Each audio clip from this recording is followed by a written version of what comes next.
Mumbai पुण्यामधल्या top 9 घडामोडींचा आढावा घेऊया। मुंबईतील खासगी बांधकामांना किमान आठवड्याभरासाठी स्थगिती द्यावी आणि प्रत्येक प्रभागानुसार बांधकाम वेळापत्रक निश्चित करावं, आदित्य ठाकरे यांचे पालिका आयुक्त भूषण गगराणी यांना पत्र।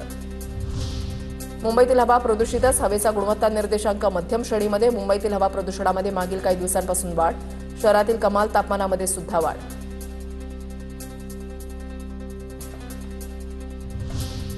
मुंबईतल्या वाढत्या प्रदूषणामुळे कुलाब्यातील न्यू नेव्ही नगरमध्ये अत्यंत घातक एक्यूआयची नोंद। माहीमपासून कुलाब्यापर्यंत सकाळच्या सुमारास प्रचंड धुरक्याचं साम्राज्य।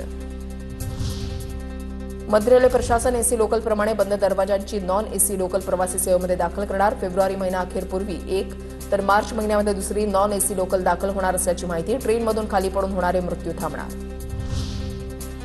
वसईतील 475 वर्ष जुन्या कॅथेड्रल चर्चला युनेस्को आशिया पॅसिफिक पुरस्कार जाहीर। 16 देशांमधील 90 मानांकनांमधून वसईतील चर्चची निवड। 475 वर्ष जुन्या ऐतिहासिक चर्चचा जागतिक पातळीवर सन्मान।